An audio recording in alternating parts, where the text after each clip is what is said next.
Miguel Amaya is entering his second year as the full-time catcher for the Cubs. What will he do with this opportunity?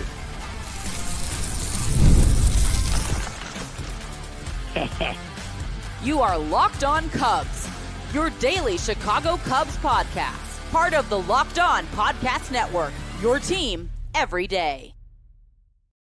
You are Locked On Cubs, part of the Locked On Podcast Network, your team every day. Alongside Sam Olber, I'm Matt Cozy. Sam and I are lifelong fans, taking our passion into discussion with you on all things Cubs. Thank you for being part of the show and making us your first listen today. And the best way you can help us grow the show is to join us every day and subscribe to our channel on YouTube. Later in the show, we're going to discuss news and notes from spring training from Wednesday, including non-roster invitees, of which there are about 4 or 5 who are really still on the radar, even though we're only 7 games into the spring training schedule. Matt Shaw is very questionable for opening day, which we said on Wednesday's episode, but now we have maybe a little more information or just want to dig more into that possible reality. And we're going to start with Miguel Amaya, who's about to enter his 3rd season in the big leagues, his 2nd season as a starter for the Cubs behind the plate. Amaya is someone we heard about a ton as he was rising through the system.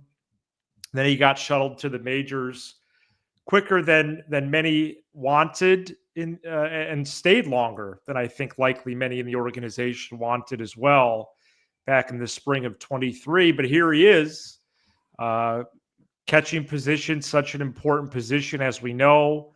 He's impressed defensively at times. We'll break that down. And he did break out offensively last summer into the stretch run of the season. So we'll see if that sticks as well. Sam, what do you think is the biggest question or connection point to Amaya entering 25? I was having trouble pinning that down. Oh, a lot. Okay. I respectfully don't feel as great about his defense as you do in that open. I have real concerns about the run game. Yeah. When it comes to Amaya, the splits are the month-by-month offensive splits. They're almost comical. I'm going to read them to you. In April, I'm just going to do average at OPS. 189, 571 OPS in April. In May, 182, 474 OPS. June, 175, 452 OPS. Then in July, he jumps up 333, 872. August, 318, 924. And then this is the concerning one. Hey, second half Miguel. Then he jumps back down to 193, 570. Yeah, that part is big. So offensively, look, everybody, Matt, as a position player, I kind of peg in a different category. So you have your tier 1 is one guy. It's Kyle Tucker. He's expected to be great. You know what I mean? Expected to be great. Then you have your Happ, your Suzuki, maybe throw your Bush in there, your Michael Bush, maybe a Nico Hoerner, whoever it is. And, those are the guys that I would label, you think you know what you're going to get. You know what I mean? You should know what you're going to get. Mm-hmm. Then you have your upside, your young guys like Pete Crow Armstrong, your Matt Shaws, could be great, could be not. And then I have Amaya in his own tier of if you get anything better than slightly below average, it's a huge bonus. It's a bonus tier. And so it's intriguing to talk about a guy like Amaya, because if you do get any sort of semblance of the July and August version, this team's going to be really good. Because last year when he hit like that, guess what? They were really good, and their offense was really good and much improved. But for me, when I look at him from an offensive perspective, you just have to avoid you can't have 4 of your 6 months where your OPS is below 600. It's unplayable. Well, and the numbers for September does give me pause, because I didn't even know that. And what I have in front of me was from July 7 to his last game. Mhm. And when you take those numbers, it's incredibly encouraging. But then you mentioned the last 25, 30 games. So I do wonder how he's going to open the campaign because he did slide back, although maybe that was more the natural ebb and flow. Whereas before July 7th, he really was just bad.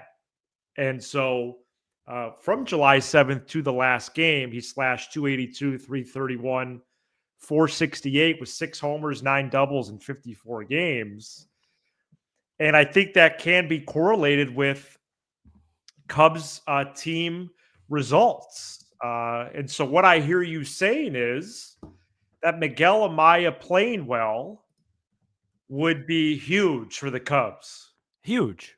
Huge. I mean, That it really not only is a pivotal year for him, but okay, let's acknowledge, yeah, he might be in a different category, but just how critical of a bonus would that would be, especially in a year where this team is expected to contend or else. And he's one of the names on the list that's going to be a part of that puzzle. Again, maybe not as much, but if it's trending in the right direction, then that's really going to help. Uh, Other questions I'm asking about him this year, or actually, I'm getting ahead of myself. Uh, I have concerns with him throwing as well. yeah. I would say he's an average to minus thrower. Minus. Yeah. Blocking, he's pretty good. Yep. Receiving, I definitely calmed my worry as the season went on last year, but he was a minus to average receiver uh, when he got promoted in 23, and I would even say the first half of last year. But with the way that the stolen base has returned in baseball, Sam, that's a real thing, especially when you think about the Reds roster and Brewers, and Yep. really two teams especially. 100%. But shoot, Cardinals, Mason Wynn and company. So, they're the names that steal are close by. And so that does give you some worry. Well, on Baseball Savant, his caught stealings above average was in the 20th percentile, majorly below average. His framing was in the 16th percentile, majorly Wow. below average. His pop time, 4th percentile. So that was really, really poor. And I think that checked out, because how many times did we see last year where it'd be like, well, Amaya just had no chance. Well, maybe he had no chance because he's not quick enough back there. Yeah. And then like you said, his blocking was really good. That was 98th percentile. So,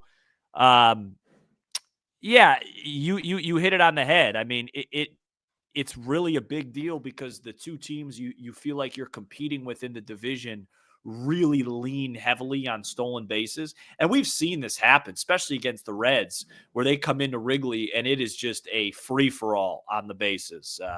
Totally. And It's scary at times. it's scary. It's scary is the way to word it. So a lot of pressure on him, but you have a guy like Carson Kelly who also Right. isn't, I'll pull up Carson Kelly's Savant page. I don't Well, think he's a veteran with a pretty solid resume.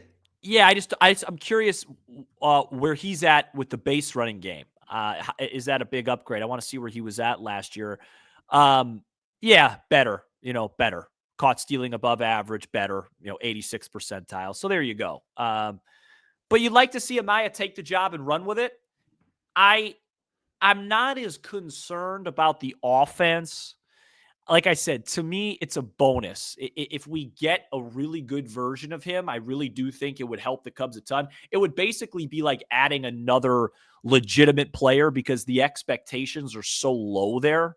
So if you do get a 260, 330, 420, it would be like almost adding another great player because I'm expecting a 680, 690 type OPS.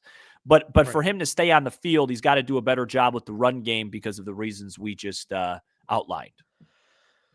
Carson Kelly played 91 games last year. Amaya played in 117. So I also wonder what the playing time distribution for these guys will be. We'll see how Craig Counsell figures that out. Coming up next, one guy that we're really looking forward to might not play in Japan. That's Matt Shaw. Let's continue to dig in on that possibility right after this. Matt Shaw is questionable for opening day. Craig Counsell said Tuesday that he's not too far away. He has been throwing, fielding, and hitting in the cage, but he hasn't fielded and thrown on the field or hit on the field. So, yes, he's doing baseball activities, but the activity live on the field has been completely diminished since his oblique injury was announced earlier this month. So I see two big questions right now. One, how much time, specifically spring training game action, does a player need to be ready for March 18th? And two, is the juice worth the squeeze? Meaning, is the 2 games worth it in Japan, or do they just wait 9 days later for the domestic opener on March 27th at the D-backs? There could also be some 40-man implications here because Shaw eventually needs to be added there. I think those are the two big questions, right? Because, again, if he doesn't play a week from today, I think that was my benchmark for being a major concern. But Sam, I think we realized throughout the day today, for one reason or another, yes, this oblique thing is serious, but we need to start visualizing him not being in the lineup in Tokyo, as well as Hoerner. Yeah, I mean, I woke up to the news. Bruce on 670, said the Cubs haven't announced it yet, but he almost certainly won't be in Japan. Now that's not official news, but Right. it's if he does play in Japan, that would be really surprising with somebody like Bruce and his sources to miss that. My takeaway, to be honest with you, and this is an extremely selfish takeaway. But my takeaway was, because to answer your first question, is the juice worth the squeeze? No, it's not. You just let him be. You let him heal up 110% with that injury. But what my takeaway when I woke up today, because when I brought that up to you yesterday, it kind of just popped in my head. Sometimes we do these shows and things just pop into my head, and it was like, we did an episode on this, and it was, hey, Counsell said everything's fine. You don't even need to do an episode on it. It's fine. It's fine. And it's like, guys, sometimes what they say isn't what's actually happening. I mean, and how many times have we seen this? Cody Bellinger, remember when he was day-to-day for a month in 2023? No. Remember that? Well, he was day-to-day, but then 3 days later, he was on the IL and out for a month. Yeah. And remember, this injury came right on the heels of the Bregman going to the Red Sox thing. So they were never going to be fully honest. And I said it then, I'll say it now. When you hear the word oblique to describe a position player in this sport, I'm never going to say it's not a big deal until I see them out on the field for 2-3 straight weeks and not aggravating it. This injury got announced February 14th. It is now February 26th recording time, 12 days. So if this happened during the season, he would have been IL'd for sure, and it would have been more than a minimum stay. Yeah. You know what I mean? And the whole thing was, it's not serious at all. To me, if you go to the IL and it's not a minimum stay, it's considered, serious maybe isn't the right word, but an issue, a real issue. So yes. I think overall this will be a footnote and it won't be a big deal heading into the season. But I would be just off of the rhetoric, I'd be really surprised if he played in Japan, which leads to John Birdie and Workman and those guys, which again, it's 2 games, it's not the end of the world. Maybe those guys get hot. It is what it is. Right. But you hope, this is obviously a really important year with pressure on Matt Shaw. He's young, and you just hope it's not a reoccurring thing, because we've seen these obliques. We've seen what lingering soreness can do. I mean, Seiya, especially last year. So, just woke up a little frustrated, concerned, and just kind of like, of course, this is still a thing. Like, or else it wouldn't have been talked about. He'd be playing already. It's unfortunate because I never thought Hoerner was going to play in Japan. Although, with that being said, it does sound like there's a chance he plays the 9 days later, which I also didn't think was going to happen. So I would be pleasantly surprised about that. But now you add in Shaw, and that really does change the dynamic of the lineup. And sure, they could sneak a win or two out there with different guys in the lineup, and maybe one of them. Actually, one of them is hot right now. Really, two of the three candidates. So we'll get to one of them more in depth later. But it's big. It's big to have this plan in the infield. Horner's been talked about since really October, but more fairly November. Just in so many trade rumblings. Okay, he's still around. They kept him, but what's his status like? And then Shaw. Okay, right when they make the Tucker trade, Shaw goes into the lineup projection. Mm-hmm. Bellinger and Paredes out, Tucker and Shaw in. And so in terms of the lineup being made over, he's one of the key parts of that change. And so it is unfortunate. It does scratch off a little bit of the buzz of the opener, I think. Yeah. Just because of the personnel they'll have in there. But if he plays the 9 days later, like you mentioned, then it will be the last paragraph of his season recap or whatever. He missed the first two games, or his opener was on the 27th of March, not the 18th. Not a big deal. But but I'm not enthralled with Workman at third, Gage Workman, and either John Birdie or Nicky Lopez at second on the 18th of March. And I'm not going to apologize for it, even though I just did 20 seconds ago. And, we've seen good things from Workman. Birdie's, we have not this spring. And Lopez is 5 for 10. With 3 walks, so that's pretty cool. But they have to do some roster stuff with him because he's a non-roster guy. So, where is Gage Workman going to hit on the 18th? Give us a call, 312. Go Cubs. Yeah. Again, I think for me, it's more just we have a job to do. Right. We cover this baseball team every day. We're your team every day.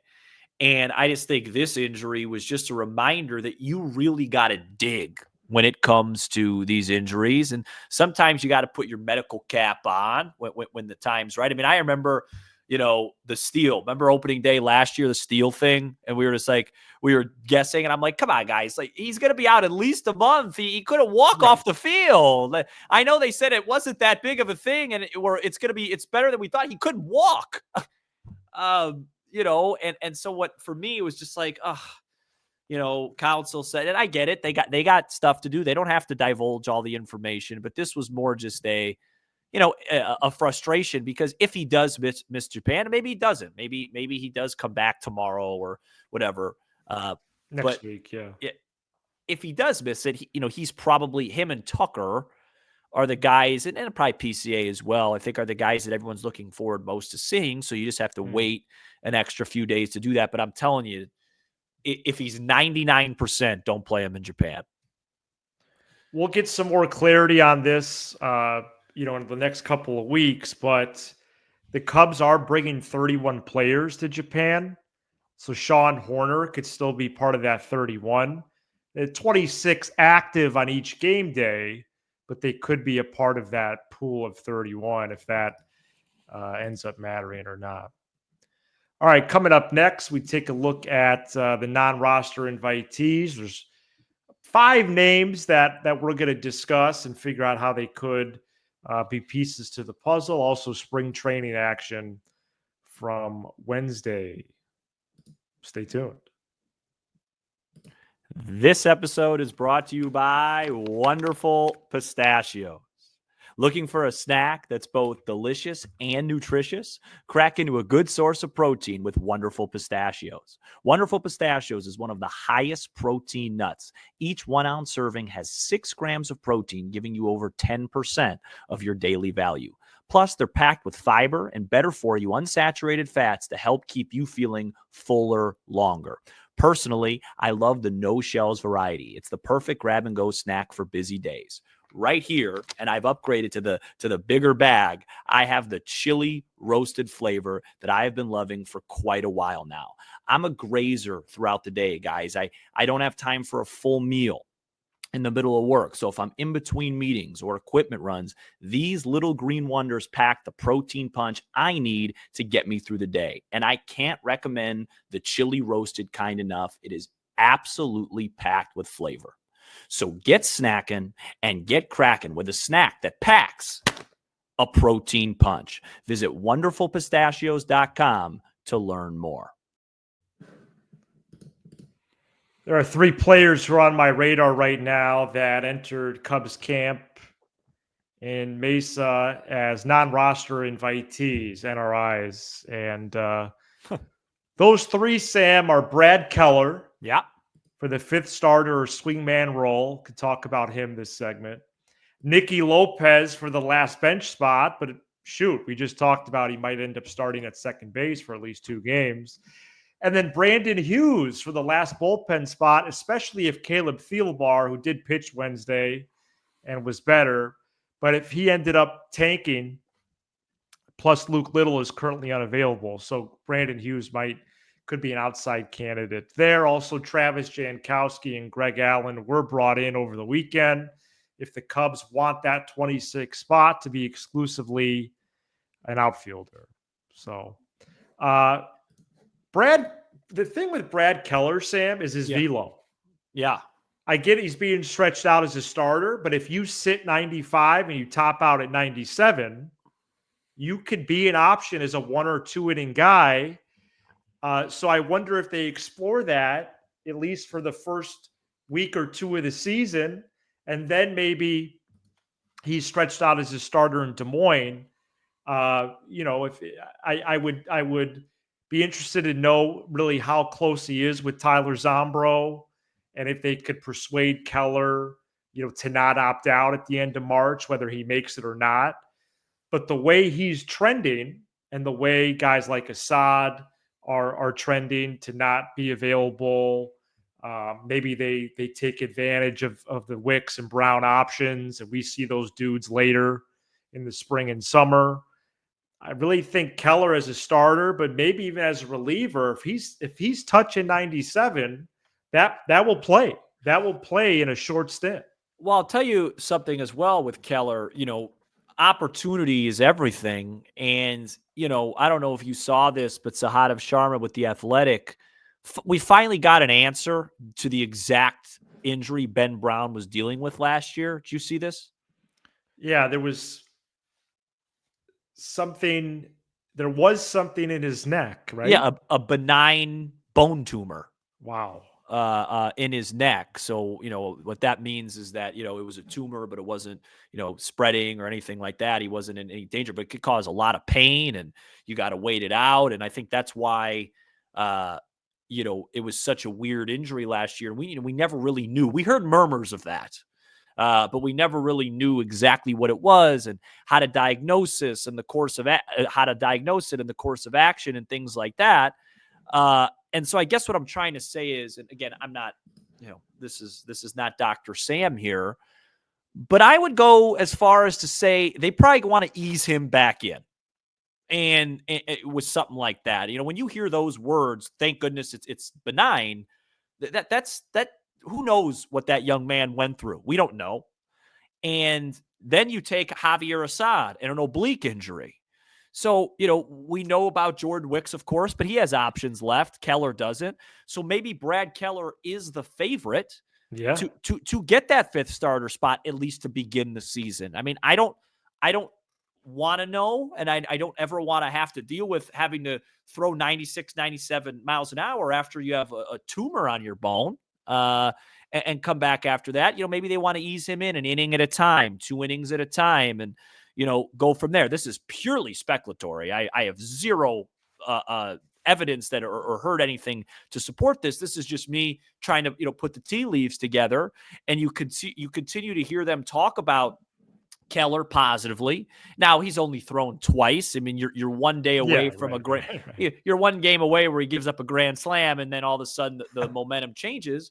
But with Assad hurt and maybe Brown being eased in, Wicks having options, Keller needing to make the team, maybe he is the slight odds-on favorite to be the 5th starter. As far as the other guys that you mentioned, I like Nicky Lopez. I've said that. Okay, why is that? I just like you know me. I like slap hitters. I like old school guys that put the ball in play. I just do. Guilty towards that. It's a weak spot of mine because I just am not a fan going up there looking to walk and just things like that and striking out a ton. But I just don't know where he fits unless, like you said, if we go no Hoerner, no Shaw, then maybe Lopez starts the season in Japan as a backup to a Workman or a Birdie because, everybody moves up a peg, right? Mm-hmm. So that's possible as well. But those I would say were the only things that really stood out. But I think this Keller thing, it's starting to, what's the word, form for him to get this opportunity. Yeah, and the Ben Brown situation, as scary as it is, eventually it is going to connect to his arm miles just because he missed so much of last year. Right. So at some point that is going to be part of the conversation. Nicky Lopez, bat to ball skills, as you always say.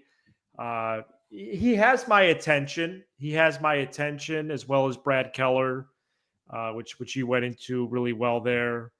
I think for the last spot, if everyone was healthy, it would be Workman, Lopez, Jankowski, and Allen for the last spot. I don't think I'm forgetting anyone there.